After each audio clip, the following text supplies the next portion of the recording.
Au cours des 3 dernières années, la diplomatie a été mise en veilleuse et par conséquent, seules des solutions militaires ont été envisagées dans la guerre en Ukraine. Sans aucune voie diplomatique vers la paix, la guerre en Ukraine est devenue une guerre d'usure, où la victoire est obtenue en épuisant et en détruisant l'adversaire.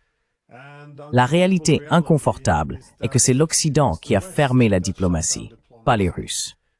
Cela mérite d'être noté, car les récits commencent maintenant à être modifiés, ce à quoi je reviendrai. Cela signifiait que les dirigeants politiques occidentaux restaient en marge, tandis que des centaines de milliers de jeunes hommes mouraient sur les lignes de front, refusant de s'asseoir, même de parler avec les Russes, pour discuter de solutions possibles pour mettre fin à la guerre, pour prévenir l'escalade et même atténuer certains des excès de la guerre.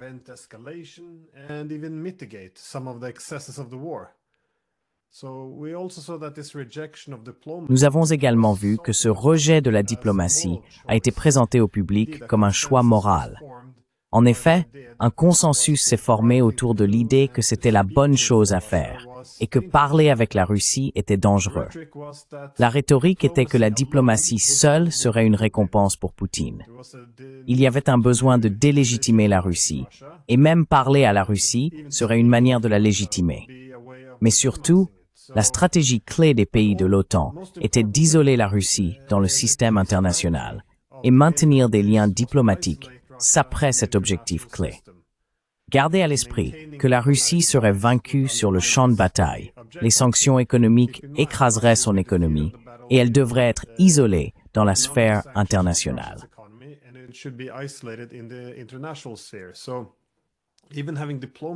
Même avoir des relations diplomatiques avec la Russie était considéré comme problématique. Cependant, maintenant que la guerre touche à sa fin, car la guerre a été perdue, la diplomatie doit finalement reprendre. Il y a donc une gêne maintenant. Comment expliquer le fait que nous n'ayons pas engagé de diplomatie pendant toutes ces années? Un nouveau récit doit être construit, suggérant que l'Occident n'a jamais vraiment mis fin à la diplomatie. Ce sont les Russes avec qui il était impossible de travailler. J'ai eu une telle rencontre sur CGTN lorsque l'ancien sous-secrétaire adjoint d'État américain aux affaires législatives, Joel Rubin, a soutenu que c'était de la désinformation de prétendre que l'Occident avait abandonné la diplomatie pendant ces 3 années.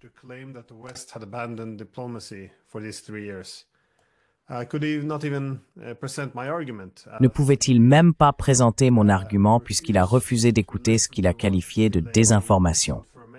Les Européens, tout comme Zelensky, poussent pour une guerre longue. Encore une fois, ils ont été très hostiles à toute négociation diplomatique. Il y a une raison pour laquelle les Européens ont refusé de s'engager dans toute diplomatie pour s'asseoir avec les Russes depuis 3 ans. Et même maintenant, ils expriment une grande inquiétude lorsque... Ce n'est pas vrai, d'accord. Alors, de toute façon, la principale préoccupation, oui, merci.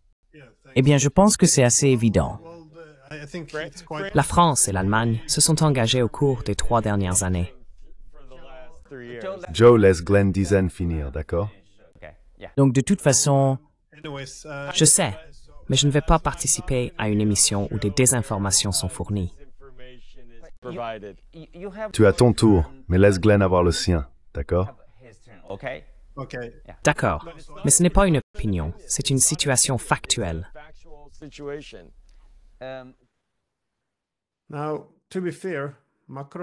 pour être juste, Macron a d'abord essayé de tendre la main et de parler avec Poutine pour voir s'il y avait des moyens de mettre fin à la guerre diplomatiquement. Mais cela s'est produit immédiatement après l'invasion de la Russie. Il faut dire que cela a été vivement critiqué par les autres Européens comme étant immoral, et il a finalement dû se conformer. Macron a initialement remis en question cette position. Il l'a qualifié de morale erronée de ne pas parler à l'autre camp. En effet, il avait tout à fait raison.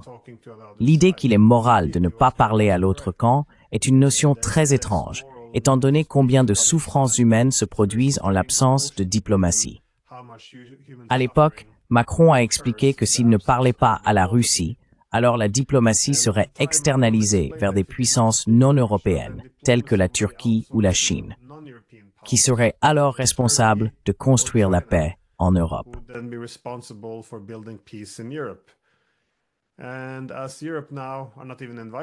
Et comme l'Europe n'est même pas invitée aux négociations, nous ne pouvons que conclure que Macron avait effectivement raison.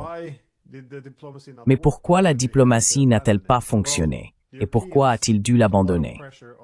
Eh bien, les Européens ont exercé beaucoup de pression sur la France pour qu'elle se conforme, car la politique ou l'approche qu'ils adoptaient était l'isolement diplomatique de la Russie.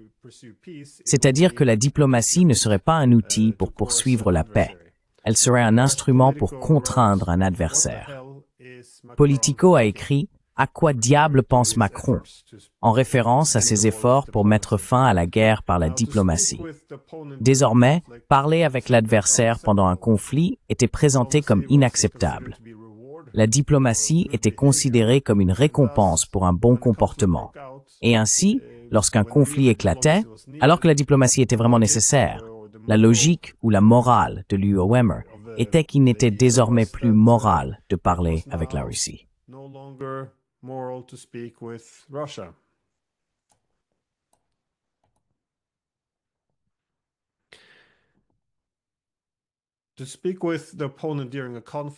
Parler avec l'adversaire pendant un conflit était présenté comme inacceptable. On soutenait que la diplomatie était une récompense pour un bon comportement. Ainsi, en cas de mauvais comportement, la diplomatie devait être coupée. Bien sûr, l'inverse devrait être vrai. Lorsque des conflits éclatent, c'est vraiment à ce moment-là que la diplomatie est nécessaire. Et pourtant, c'est à ce moment-là qu'on soutient qu'elle devrait être abandonnée. Donc, au final, rien n'a pu être accompli non plus avec la diplomatie de Macron. Lorsque Macron a même soutenu que la Russie pourrait avoir besoin de certaines garanties de sécurité concernant l'expansion vers l'est de l'OTAN pour retirer ses troupes et accepter un cessez-le-feu. Cela a été carrément rejeté.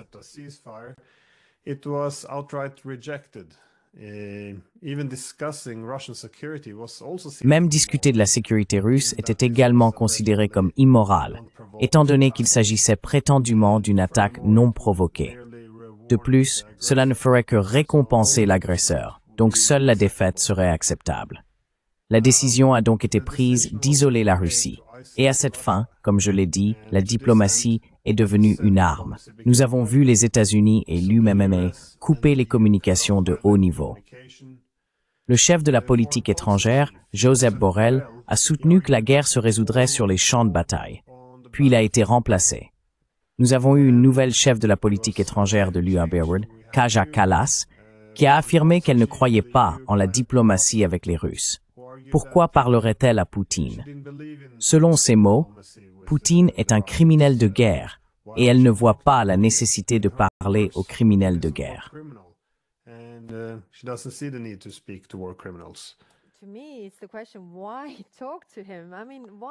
Pour moi, c'est la question, pourquoi lui parler? Je veux dire pourquoi, c'est un criminel de guerre. Je veux dire, je suis avocat de profession. Et j'ai cherché la définition des crimes de guerre et du génocide d'ailleurs.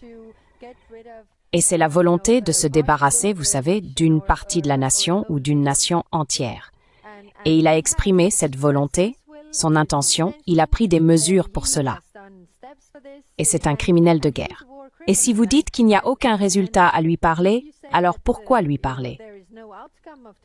Parce que je ne vois pas dans sa tête, bien sûr, ni dans les murs de Glendizen, mais je pense que si tout le monde l'appelle constamment, il ne reçoit pas le message qu'il est isolé. Donc si nous voulons lui faire passer le message qu'en fait vous êtes isolé, ne l'appelez pas. Aucun intérêt.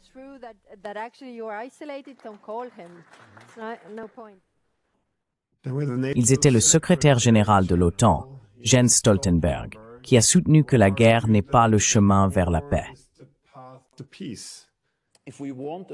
Si nous voulons une solution pacifique négociée à la guerre en Ukraine, nous devons fournir un soutien militaire à l'Ukraine. C'est la seule voie. Les armes sont le chemin vers la paix. c'est-à-dire que la guerre se terminerait simplement si la Russie partait. Cependant, cela impliquerait que le seul chemin vers la paix serait que la Russie capitule, ce qui est très peu probable, étant donné que la Russie considère cette guerre comme une menace existentielle. De plus, lorsque le secrétaire général de l'OTAN, Jens Stoltenberg, affirme qu'après la guerre, l'Ukraine deviendra membre de l'OTAN, cela rend effectivement très difficile pour la Russie de partir. Maintenant, cela coupe toutes les solutions possibles.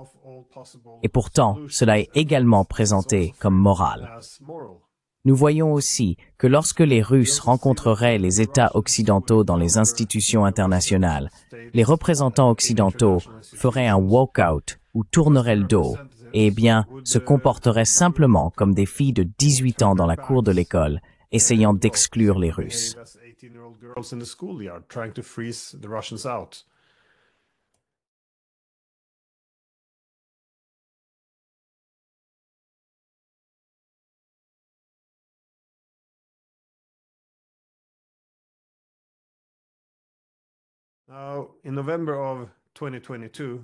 En novembre 2022, après une contre-offensive réussie de l'Ukraine, le général américain Mark Milley a soutenu que l'Ukraine était désormais dans la meilleure position possible pour négocier la fin de la guerre. On supposait donc qu'ensuite les Russes se renforceraient. Et si le but de fournir des armes était de mettre les Ukrainiens dans une bonne position pour négocier, eh bien, cela ne pourrait pas être beaucoup mieux que cela. Cependant, Biden, ou du moins l'administration Biden, est rapidement intervenu et a repoussé ou atténué la déclaration du général Milley. Et le général Milley lui-même a dû revenir sur une grande partie de cela également.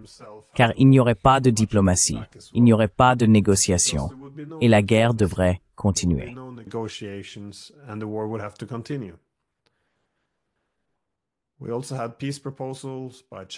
Nous avons également eu des propositions de paix de la part de la Chine et du Brésil. Blinken a répliqué en disant que les États-Unis n'étaient pas prêts pour un cessez-le-feu. Nous avons vu émerger des sommets pour la paix également. Ils ont eu lieu du Danemark à la Suisse. Mais encore une fois, dans ces sommets pour la paix n'a pas vraiment été discutée. Les sommets ont été ouvertement utilisés pour mobiliser le soutien à l'Ukraine contre la Russie. La délégation ukrainienne a ouvertement déclaré que leur objectif était d'isoler la Russie. La Russie n'a même pas été invitée au sommet pour la paix, et la sécurité russe n'a même pas été discutée. En Suisse, le président polonais Duda a appelé à diviser la Russie en 200 États plus petits. Encore une fois, un sommet pour la paix très étrange en effet. Again, a very strange peace summit indeed. La Russie est souvent appelée la prison des nations, et pour de bonnes raisons, car elle abrite près de 200 groupes ethniques, dont la plupart sont devenus résidents de la Russie à la suite des méthodes utilisées aujourd'hui en Ukraine. La Russie reste le plus grand empire colonial dans un monde qui, contrairement aux puissances européennes, n'a jamais subi le processus de décolonisation et n'a jamais pu affronter les démons de son passé. En tant que membre de la communauté internationale, nous devons enfin dire qu'il n'y a plus de place pour le colonialisme dans le monde moderne.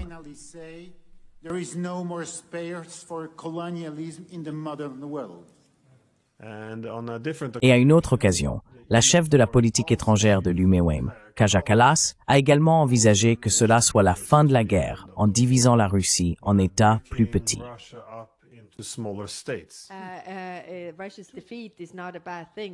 La défaite de la Russie n'est pas une mauvaise chose, car vous savez, cela pourrait vraiment entraîner un changement dans la société. Et vous savez, il y a beaucoup de nations différentes en ce moment, en dehors de la Russie aussi, je pense. Si vous aviez plus de petites nations, ce n'est pas une mauvaise chose si la grande puissance est en fait beaucoup plus petite.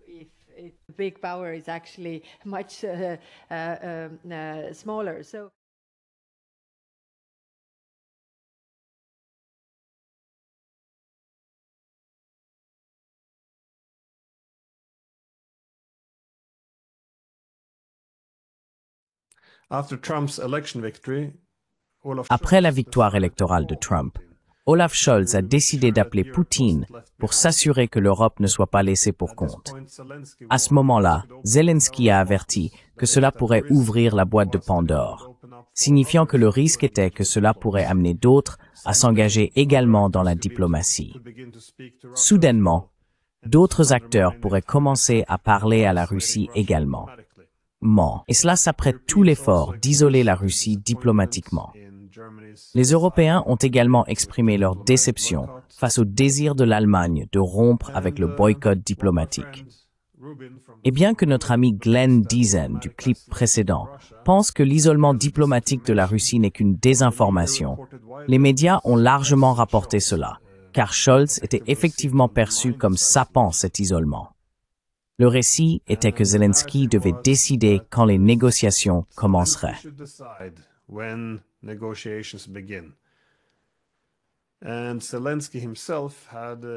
Et Zelensky lui-même s'était imposé des restrictions par la loi qui rendaient illégal de parler avec la Russie. Et cela, bien sûr, est aussi un récit très étrange à adopter.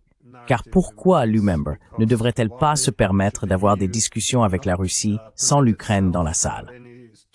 En effet, la guerre en Ukraine était dans une large mesure le résultat d'une architecture de sécurité européenne en déclin. Les Européens sont engagés dans une guerre par procuration contre la plus grande puissance nucléaire du monde. Il y a beaucoup de choses qui devraient être discutées en ce moment pendant un tel conflit. Et l'idée que les dirigeants européens ne devraient pas être autorisés à parler à la Russie sans la permission de Zelensky et de vendre cela au public comme une sorte de geste moral est très absurde alors qu'ils jouent avec la vie de millions de leurs propres citoyens.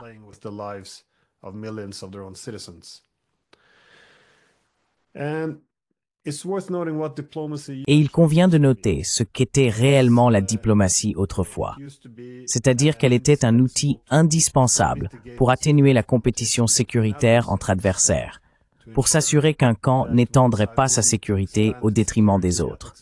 C'était un moyen de réduire les tensions et de résoudre les conflits. L'idée principale était de renforcer la compréhension mutuelle, de rechercher le compromis et de renforcer la sécurité indivisible. Pourtant, après la guerre froide, nous avons vu que l'Occident collectif a poursuivi une forme différente de stratégie, définie par les États-Unis comme la primauté mondiale, c'est-à-dire que l'Occident poursuivrait une hégémonie collective. Maintenant, dans un tel système où la sécurité découle de la domination, la diplomatie n'est plus nécessaire en poursuivant la sécurité indivisible. En effet, le but est d'améliorer sa propre sécurité au détriment de l'autre.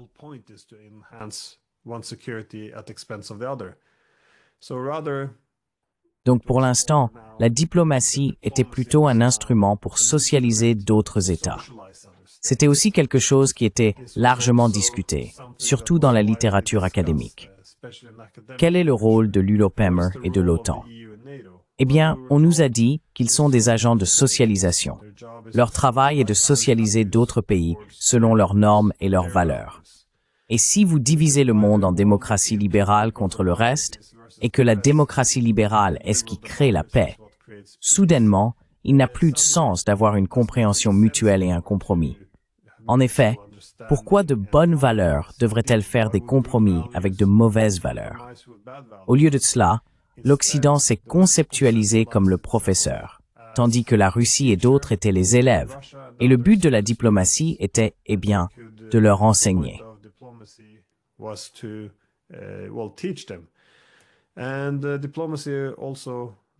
Et la diplomatie a donc également adopté un langage très pédagogique. C'est-à-dire que l'UTOPMM et l'OTAN devraient récompenser les autres pays pour leur bon comportement. Pendant ce temps, ils devraient punir le mauvais comportement. Alors, à quoi sert la diplomatie maintenant? Eh bien, si d'autres pays se comportent bien, comme la Russie, alors nous leur permettrons de s'asseoir à la table et de discuter. Lorsqu'ils se comportent mal, les institutions et la diplomatie elles-mêmes deviennent un instrument de punition. Et le résultat a été, eh bien, nous avons déjà vu cela lors de la guerre de Géorgie en 2008. C'est-à-dire que l'OTAN et la Russie avaient construit une institution commune, le Conseil OTAN-Russie, pour avoir une diplomatie afin de résoudre les différends. Cependant, dès qu'un conflit a émergé en Géorgie, l'OTAN a répondu en fermant le dialogue au sein du Conseil OTAN-Russie.